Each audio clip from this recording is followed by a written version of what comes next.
Before we begin, just take a moment to your safe here. There's nothing you need to do, nowhere you need to go, just let your body relax, let your thoughts slow down, and if you enjoy these quiet stories, you can gently support the channel with a like. It helps more than you think now, just let go and allow the story to carry you whenever you're ready, just listen. Sauerland, the fire beneath Centralia ghost town erased from the map by an underground blaze that has burned for more than 60 years. Part 1 of the day the ground began to remember fire. There are disasters that arrive all at once. A flood, a collapse, a siren in the night, a horizon turning orange. And then there are disasters so slow that people go to sleep inside them for years. Centralia was that kind of disaster. At first it did not look like the end of a town. It looked like a routine job, almost forgettable in the way local rituals often are.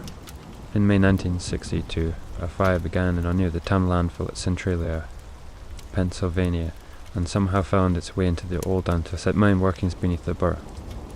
Even now, the exact trigger remains debated in the historical record, but the Pennsylvania DEP official chronology dates the fire started in May 1962, while the Pennsylvania Center for the Book and Smithsonian both described the accepted core story.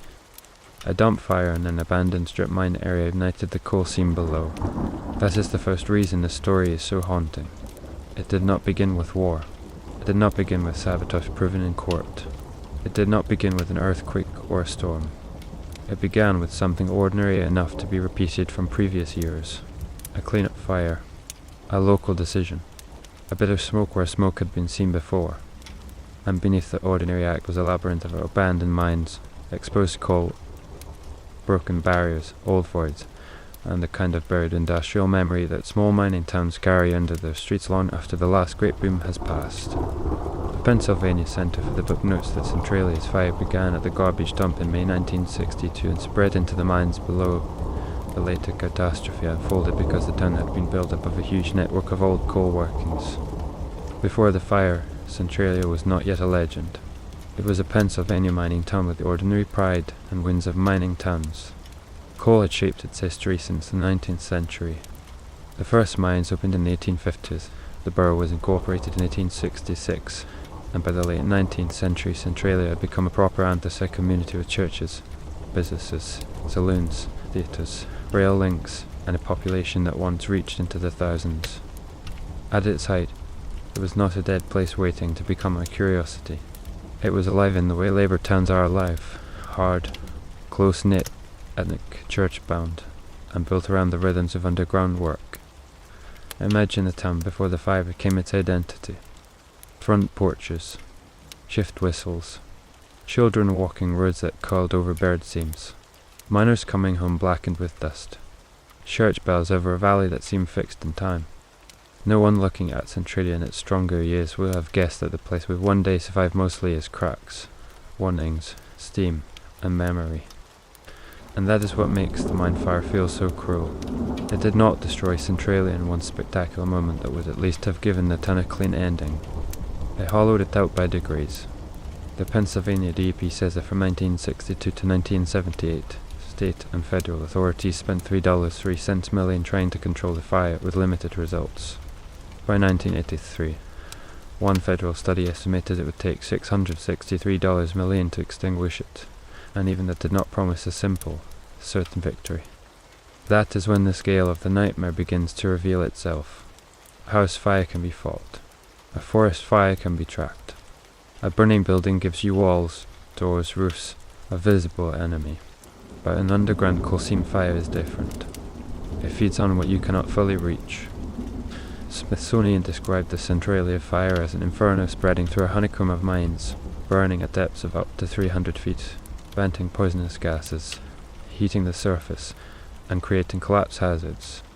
It also noted estimates that the fire could continue for another 250 years along an 8-mile stretch across roughly 3,700 acres. So now picture the town not as outsiders remember it today, but in the middle years, when denial was still possible. The fire is below, not above. The streets still exist. The church still stands. Mail is still delivered. Children still know which house belongs to which family. And yet under all of that, the ground is slowly changing character. Coal burns. Rock heats. Voids widen. Gases collect. The earth becomes unreliable. This is the true horror of Centralia. The town did not merely sit near danger. It sat on top of it. For a long time, the disaster was not legible enough to force unanimous surrender. That is one of the recurring tragedies in slow-moving environmental catastrophes. People can live with warning signs if the warning signs do not arrive all at once. The Smithsonian wrote that Centralia's landscape eventually vented sulphurous steam through fissures and holes, with dead trees and scorched ground appearing in places where the heat reached the surface. But even then, for residents, this was still home and not an abstract case study. If you want to understand why some people stay so long, you have to resist the easy outsider's judgment. From a distance, leaving seems obvious. From inside a town, leaving means something else. It means abandoning your father's house, your mother's garden, your street name, your cemetery, your church feast days, geography inside your own memory. A mined town is not just property, it's his inheritance. An inheritance is hard to evacuate. Still, the fire kept advancing. The DEP chronology shows how the state's posture gradually changed from attempted control to relocation. Between 1979 and 1982, the Office of Surface Mining acquired 34 impacted properties and air monitoring began. In 1984, Congress appropriated $42 million for voluntary acquisition and relocation because of noxious gases and subsidence. Between 1985 and 1991, 545 residences and businesses were acquired and residents moved. Those numbers are important because they tell you this was no campfire myth, no exaggerated local ghost story, no tourist town legend inflated by the internet decades later. The government spent millions. It studied the fire. It measured the gases. It bought homes. It moved families. Centralia was not destroyed by imagination. It was destroyed by a burn line no one could reliably stop. One of the most famous moments in the town's descent came in 1981, when a sinkhole suddenly opened beneath a 12-year-old boy, Todd Domboski, and nearly swallowed him. Accounts widely cited in the historical record say he survived by grabbing a tree root and being pulled out by his cousin, while the steam rising from the hole was found to contain lethal levels of carbon monoxide. Whether or not one chooses to treat the moment as the symbolic death sentence of the town, it made the invisible visible in a way no technical report ever could. The ground itself had become predatory. That is when Centralia stopped sounding like a municipal problem and started sounding like a curse. A child falls into the earth. Steam comes out of the hole like breath from an open furnace. The lesson is no longer theoretical. This place can kill you from below. No one needs a dramatic narrator after that. The town tells the story itself. Even the roads began to surrender. The Pennsylvania DEP chronology says that in 1983, Route 61, a vital transportation link, suffered severe subsidence damage from the fire, and that in 1992-1993 the route was closed indefinitely due to fire damage. Later images of the abandoned roadway, once famous as Graffiti Highway, became some of the most widely recognized visuals associated with Centralia, but long before it became a spectacle, it was simply evidence that the fire had reached the infrastructure of normal life. There is something almost metaphysical about that image. A town can survive empty storefronts. It can survive population loss. It can survive bad years. But when the road itself starts breaking because the earth below is burning, everyday life loses its grammar. Arrival and departure no longer belong to the living town. They belong to the process of evacuation. By the late 20th century, the state had effectively concluded that Centralia could not be saved in the ordinary sense. The DEP chronology says that in January 1992, condemnation procedures were used to acquire remaining properties and relocate residents because of the continuing threat from toxic gases and subsidence. From 1993 onward, the fire continued to spread, and the state's own figures put total fire control and relocation costs at roughly $48.08 million. And here the story grows even sadder, because what died in Centralia was not just population, it was legitimacy. A town exists partly because law, maps, mail, property, roads, and civic rituals agree that it exists. Once those things begin to fail, a town starts passing from community into apparition. The historical record shows exactly that process. Condemnation, road closures, demolitions, buyouts, court rulings, and a borough shrinking into legal and emotional anomaly. Yet Centralia did not vanish completely. That is what makes it such a perfect voice-over story. It is not a place that simply died. It lingered. Smithsonian wrote in 2005 that after most residents had left under federally funded compensation, the town remained as an eerie grid of streets, vacant lots, scattered remnants, and a few holdouts among the ruins. The Pennsylvania DEP chronology says that by 2013, only 5 owners remained in the borough. That image is devastating. Not a total ruin, not a fully inhabited town, something in between, a place reduced to outlines, sidewalks that no longer lead to neighborhoods, driveways that remember houses, cemeteries that remain tended while the streets around them empty, a church still holding services in a town the fire could not quite erase. The surviving Ukrainian Catholic Church has been reported for years as one of the few enduring institutional anchors left in Centralia, standing on solid rock rather than over burn-prone coal. So part 1 ends not with the first spark, but with the realization of what that spark truly became. A dump fire in 1962 becomes a mine fire. A mine fire becomes a subterranean border the state cannot push back. A town of more than 1,000 is hollowed out over decades. Roads close. Houses vanish. Families scatter. And somewhere under all of it, the coal keeps burning without urgency, without pity, without even the decency of ending quickly. Centralia did not die in a night. It died the long way, with paperwork, with steam, with sinkholes, with court orders, with one family leaving, then another, and under the silence of the empty streets, the fire kept doing what the fire had learned to do best: wait. Part 2 of the town that refused to finish dying ghost towns usually suggests the past. Centralia suggests the present. That is the part people often miss. A normal ghost town feels concluded. The mine closed. The railroad left. The economy failed. The people moved on. But Centralia is different because the force that destroyed it is still there. The Pennsylvania DEP official chronology does not place the fire in the past tense. It says plainly, under 1993 to present, that the fire continues to spread and the DEP current involvement still includes yearly on-site monitoring of the fire. This is not just a historical tragedy. It is an ongoing geological emergency that outlived most of the town that once sat above it. That changes the emotional temperature of the whole story, because now you are not visiting the remains of something that ended. You are visiting a place that has not yet finished disappearing. The state's own record captures how total the transformation became. In 1962, the DP says Centralia had a population of 1,100 and 545 families and businesses. By 2013, the impact line is reduced to 5 owners. Those figures do not just show depopulation. They show civic collapse measured across half a century. A town was not struck down, it was pared away until almost nothing of its ordinary social body remained. If you were filming this, the camera would not need to search for symbolism. It is already everywhere. An address with no house. A road with no destination. A cemetery rising above a burned landscape. Steam venting from cracked earth on cold days like the town is exhaling from underground. The Smithsonian's account remains one of the clearest portraits of this in-between state. It described a Centralia West offshore steam rose from fissures, dead trees lay in heaps, pits opened in the soil, and the old settlement survived mostly as a gridded emptiness dotted with a few holdout homes and fragments of domestic life.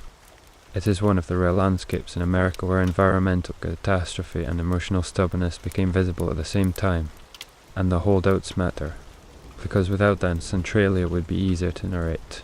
It would simply be the town that was abandoned. But towns are not abandoned in one emotion. Some residents resisted the state's version of the ending for years. The legal and political fight went on long after outsiders had started treating Centralia as a done deal. In 1992, condemnation procedures were initiated against the remaining properties, and the courts later ruled against the borough and against property owners who challenged the takings.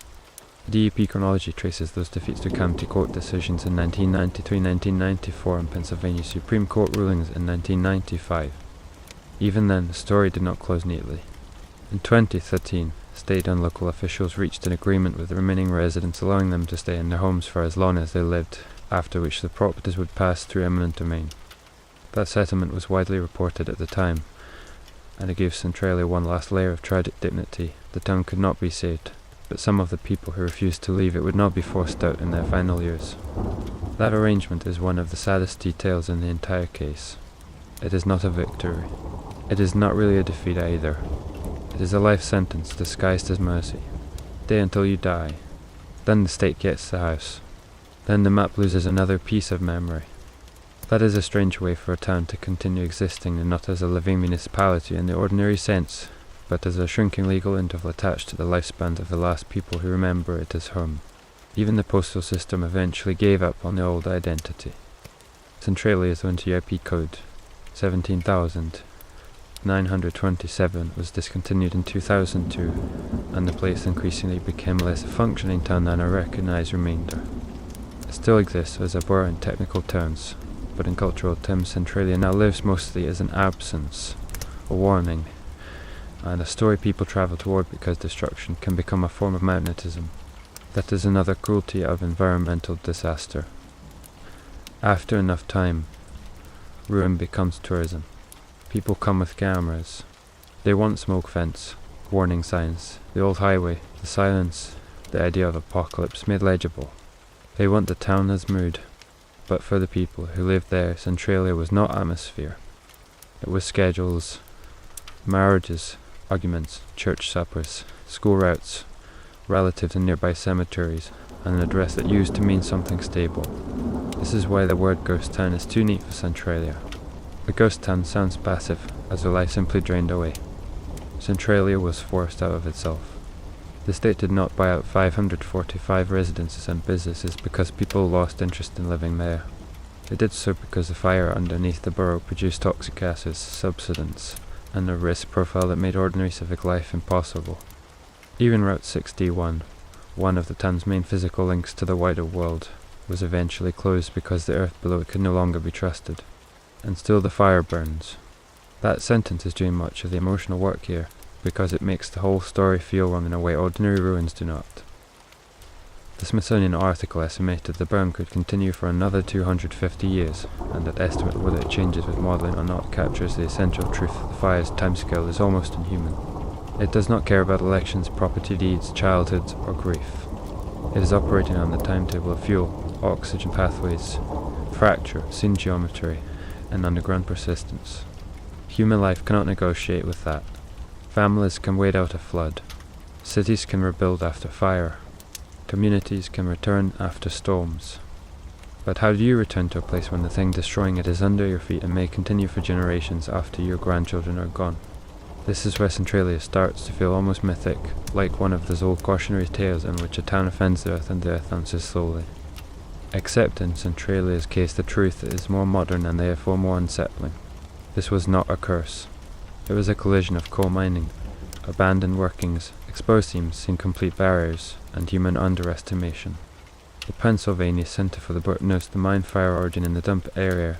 DEP documents the long governmental response and relocation. Smithsonian shows the resulting terrain as a burned industrial wound. Put together, the picture is not supernatural at all. It is industrial America enduring one of its strangest afterlives. And perhaps that is why Centralia has remained so powerful in the imagination, because it feels like the future of a certain kind of place. A place built on extraction. A place that believed the underground was wealth.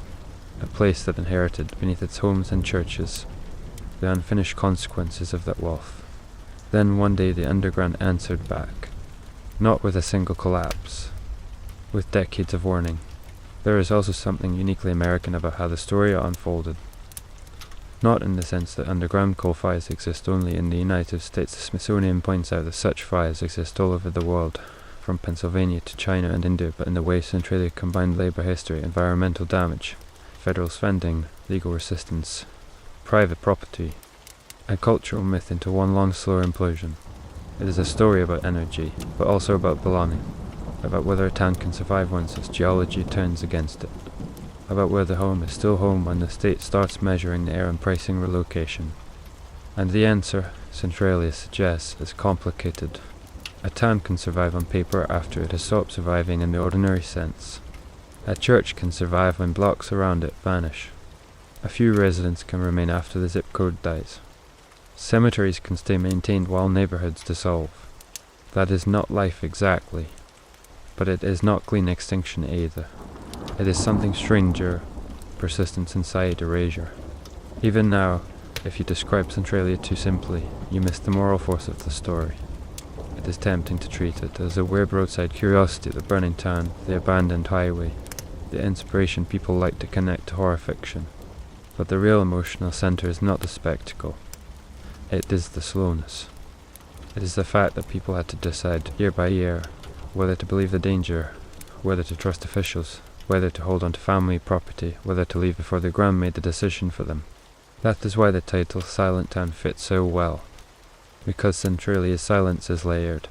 There is the silence of missing houses, the silence after a school rat disappears, the silence of a road that used to carry routine and now carries almost nothing, the silence of a town reduced to warning signs and a few stubborn structures. And beneath all of those, the deeper silence, the soundless burn of coal seams in darkness. No roaring inferno, no dramatic wall of flame. Just heat moving through abandoned mines, year after year, generation after generation. If you were one of the last residents, what would that do to your sense of time? You wake up in the morning. The birds are still there. The church still stands. You know the state expects the town to outlive you only as property paperwork. You know the fire is still under the borough. You know the streets around you remember more houses than the eye can count now. That is not merely haunting. It is intimate. A whole town reduced to a handful of people living on top of a process that will almost certainly continue after they are gone. And so the final horror of Centralia is not that the fire killed the town. It is that the fire inherited it. The government's own chronology says the Commonwealth still monitors the site. The courts came and went. The relocation money was spent. The route was closed. The houses were bought, condemned, or demolished. But the fire remains the longest lasting authority in Centralia's story. That is where the story should end. Not with a sensational image. Not with a tourist anecdote. Not even with the old highway, famous as it became. It ends with the most difficult truth of all. Centralia was not erased by one act of violence. It was erased by a process too slow for panic and too relentless for hope. A fire starts in 1962. Attempts to stop it fail. Millions are spent. Families leave. Roads collapse. The law takes over. The zip code disappears. A few residents are allowed to remain until death. And under the silence of the hills, the coal continues burning as if the town above it were only a temporary arrangement. So Centralia does not really ask, how can a town burn this long? It asks something sadder. How long can a town keep being a town after the ground beneath it has already chosen something else? That is the real ghost story. Not spirits in the streets, but a place still technically there, while the thing that destroyed it remains alive below, turning the map into a memory one invisible footstep at a time.